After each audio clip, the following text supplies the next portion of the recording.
వచ్చారు. సడన్గా నాకు విషయం తెలిసింది. ఇప్పుడే అడిగితే కూడా ఇలాగా ఇక్కడ గొడవలు అయింది, అందుకే నేనే మానేశానని చెప్పారు. దేవుడు ఎక్కడో చోట దేవుడు తన పని చేయాలనుకున్న వాళ్ళు ఎక్కడైనా వాడుతున్నాడు. దేవలేదు లేకపోతే చక్కగా వాదించి ప్రార్థిస్తున్నప్పుడు కాకుండా చాలా అద్భుతమైనటువంటి సంగతులను వారు విశ్లేషణగా అనుభవపూర్వకంగా అందించినటువంటి శ్రేష్టమైన దైవజనం బట్టి నేను కూడా మిమ్మల్ని చప్పట్లు కొట్టమంటున్నాను. కొట్టండి ఒకసారి.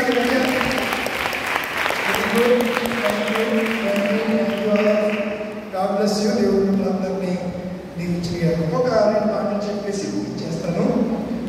మనకు ప్రార్థన ఉంది, వెళ్ళాలి. ఈరోజు ఏం చేస్తాం తప్పదు.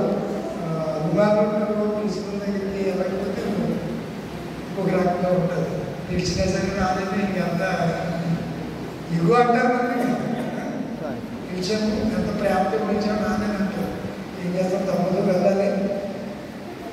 అన్నింటిలో 5వ వారంలోకి వచ్చేసామండి. ఇంకా మనకి ఒకే వారం ఉంది. ఏ వారం అది మాట్లాడాలి. ఆ వారంతో చాలా మటుకి ప్రార్థన కూడా ఇంచుమించు దగ్గరికి వచ్చేసాయి అని అనుకుంటున్నాను. ప్రతి రాత్రి మీరు అమూల్యమైనటువంటి దైవ సందేశాలు అంశం ధ్యానాలు మీరు వింటున్నారు. ఒక్కొక్క అంశం టైం సరిపోవట్లేదు. నేనే చేసుకుని క్లుప్తంగా కొన్ని మాటలు చెప్పేసి ముగిస్తున్నాను. ఏదేమైనా మీరు అందరూ చాలా ఆసక్తితో దేవుడి సన్నిధానానికి వస్తున్నారు, చక్కగా వింటున్నారు. ఆ ప్రకారంగా వాక్య ప్రకారంగా రాబోయే దినాల్లో కూడా మీరు ఉండాలని మనస్ఫూర్తిగా కోరుతూ ఉన్నారు. మా మాదిగా చెప్పినట్టు ఈ చర్చ్ కన్స్ట్రక్షన్ గతంలో ఉన్నటువంటి సిఆర్ గారు వాళ్ళ గురించి ఎవరి గురించి నేను అసలు ఎక్కడ చేస్తాను ఎవరికి చెప్పను. నేను అంటే మీకు చెప్పానా, నేను ఎక్కడ చేస్తానని ఎవరికి చెప్పను. నా పని నేను చేసుకెళ్తాను. అది పలా చోట చేస్తున్నాను, అక్కడికి రండి అని ఎవరు పిలవడం కానీ ఏదైనా సందర్భం వచ్చినప్పుడు స్వయంస్ అని చెప్తాను. కానీ దాని గురించి బాగా విశ్లేషణాత్మకంగా చెప్పే పరిస్థితులు ఏదో టూకీగా సందర్భానుసారంగా ఎక్కడ చేస్తానంటే పలా చోట అంటాను. ఎక్కువగా ఎవరి దగ్గర కూడా సంఘ విషయాలు కానీ మిత్రులు సంఘంలో పాలిటిక్స్ రకాలుగా గొడవలు ఉంటాయి. అయితే నా మీద వస్తే మాత్రం అసలు ఎన్ని పరిస్థితులు సహించమాట. దాన్ని ఎలా టేకప్ చేయాలో, ఎలా ఎదుర్కోవాలో దేవుడు జ్ఞానం ఇచ్చాడు. అవతలోడు 100 మంది కలిసి ఒక్కటిగా నిలబడ్డాను. నేను ఒక్కడైనా సరే చేయించుకుని ఇచ్చేస్తాను. నాకు దేవుడు ఆ కెపాసిటీ ఇచ్చాడు. లేకపోతే ఇన్ని సంవత్సరాల నుంచి సేవ జరిగించడం కొన్నిసార్లు పరిస్థితులు కూడా వెళ్ళవలసి వచ్చినప్పుడు వెళ్ళాలి. దేవుడు సహాయం చేస్తాడు. పరిచయంలో ఆయన వాడుకుంటున్నాడు. ఈరోజు యూదులు అన్నారు నువ్వు సమరయుడు అన్నారు. అంత పూర్వం సార్ చెప్పినట్టు అందరూ పూర్వం చేతులకు వాక్యం చెప్పినప్పుడు యోహాను సువార్త 8వ అధ్యాయంలో చదువుతుంది కదా సిస్టర్, నీవు సమరయుడు దెయ్యం పట్టినోడు అన్నారు. ఎవరన్నారు? యూదులు అన్నారు. అంటే తన స్వజనులు అన్నారు. తన స్వజనులు యేసయ్యను ఏమన్నారు? నువ్వు దెయ్యం పట్టినోడు, యూదుడు, నువ్వు అబ్రాహాము కంటే ముందుటోడు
అంటే ధర్మశాస్త్రాన్ని పాటించడం దాని ప్రకారం చేయడం మన అలవుతుందా? ధర్మశాస్త్రానికి వేరుగా క్రీస్తు ప్రేమ మన ఎడల ప్రత్యక్షమైంది. అర్థమవుతుందా మీకు? ధర్మశాస్త్రం బట్టి ఎవరు కూడా నీతిమంతుడిగా తీర్చబడలేడు. ధర్మశాస్త్రానికి వేరుగా క్రీస్తు ప్రేమ, సిలువ ప్రేమ ప్రత్యక్షమైనప్పుడు మనం ఎలా తీర్చబడ్డాం? నీతిమంతులుగా తీర్చబడ్డాం. లేవికాండం 11:15లోను అదే అధ్యాయం 16, 15, 16, 17, 10 18, 30 మనుషులందరూ ధర్మశాస్త్రాన్ని పాటించలేక, అవలంబించలేక, దాని ప్రకారం జీవించలేక అపవిత్రులైపోతే ఆ అపవిత్రతనంతటినీ తీసివేయడానికి యేసుక్రీస్తు ఒక్కసారి పరిశుద్ధ స్థలంలో ప్రవేశించడానికి మనల్ని ఏం చేశాడు? మార్గము సుఖము చేశాడన్న సంగతిని నేను మీకు జ్ఞాపకం చేసుకుంటాను. మీరు హెబ్రీ రాసిన పత్రిక 14 అధ్యాయము 10 నుంచి 20 వచనాలను చదువుతారు ఒకసారి. అమ్మా, హెబ్రీ రాసిన పత్రిక 14 అధ్యాయము 13 అధ్యాయం 18, 20.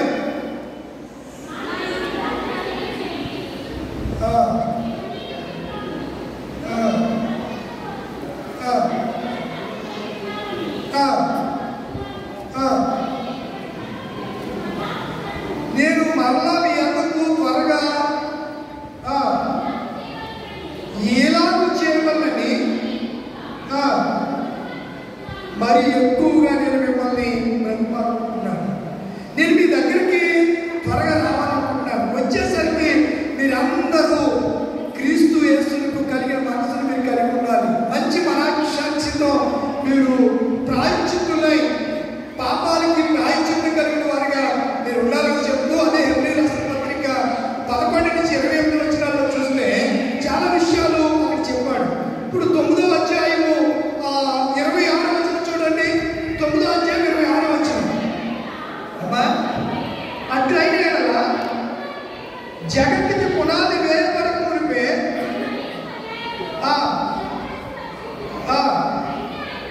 అయితే ఆయన యుగముల సమాప్తి యందు తన్ను తానే మన కొరకు బలిగా అర్పించుకున్నాడు. ఎప్పుడంట?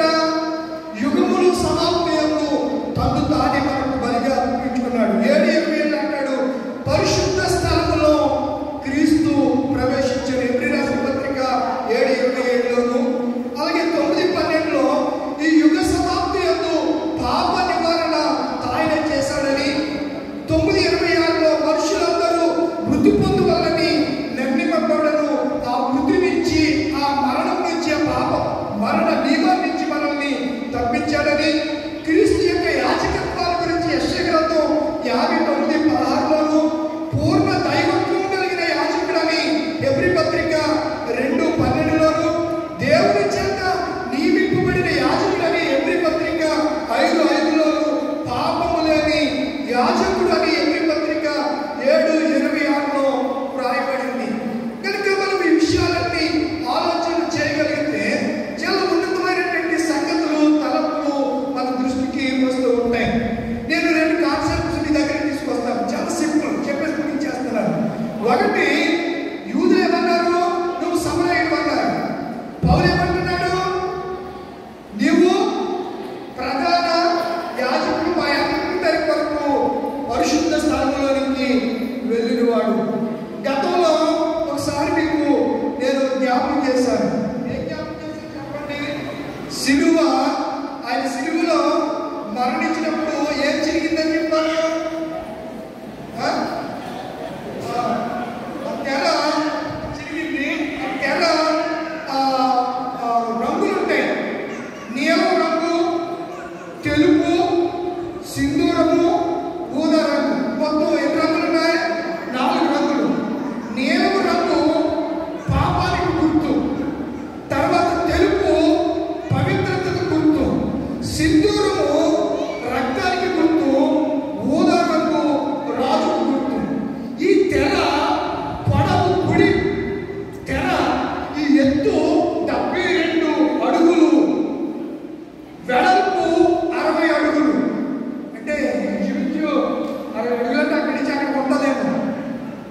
60 అడుగులు.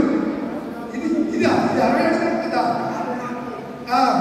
ఇక్కడ నిఘంటులో రాసింది ఏంటంటే ఆ తెర 72 అడుగులు అంటే దీని మీద ఎంత ఉంటారు అనుకుంటా. 72 అడుగులు అంటే దీని మీద ఇంకా చాలా హైట్ ఉంటారు. 72.9 అంగుళాలంట. 72.9 అంగుళాలు.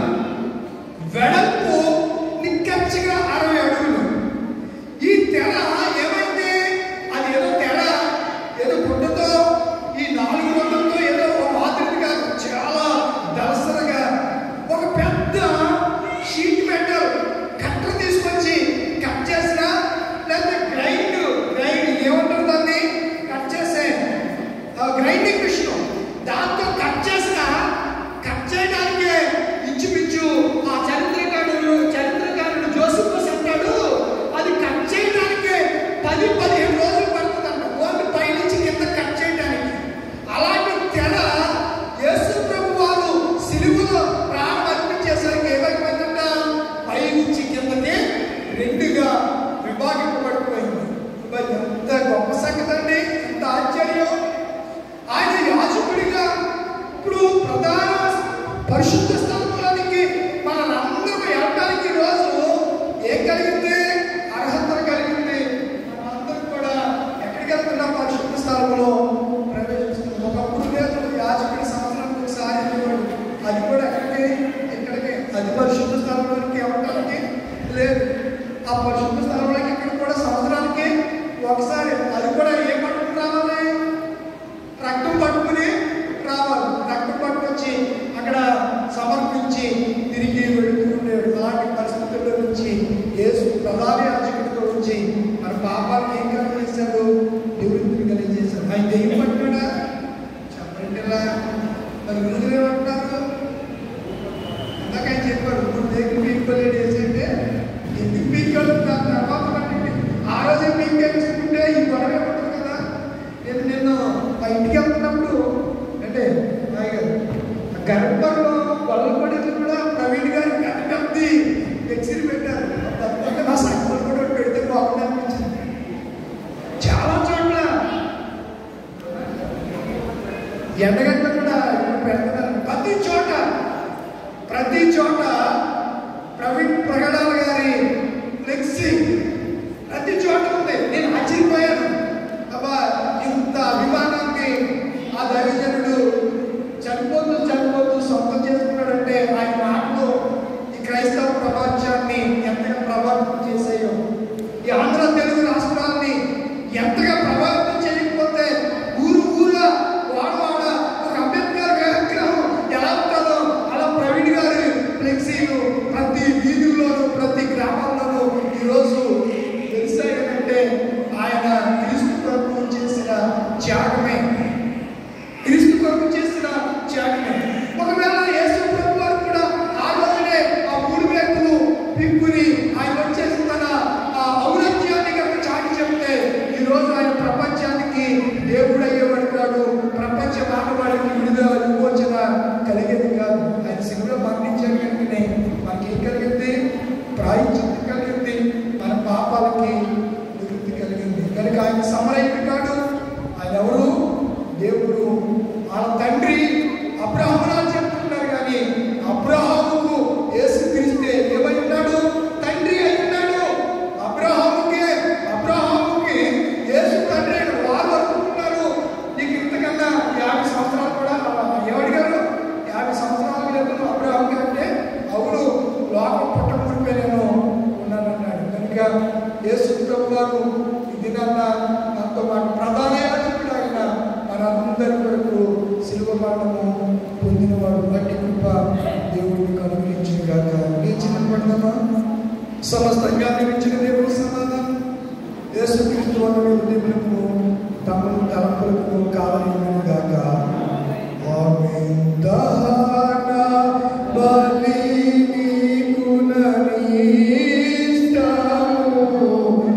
మరియు దైవా పాడండి.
అంటే రండి అసలు ప్రారంభం చేస్తారు.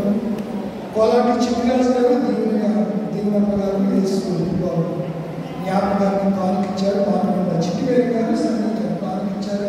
కర్తాకరావు గారు కానుక సమర్పించారు. రాణి గారు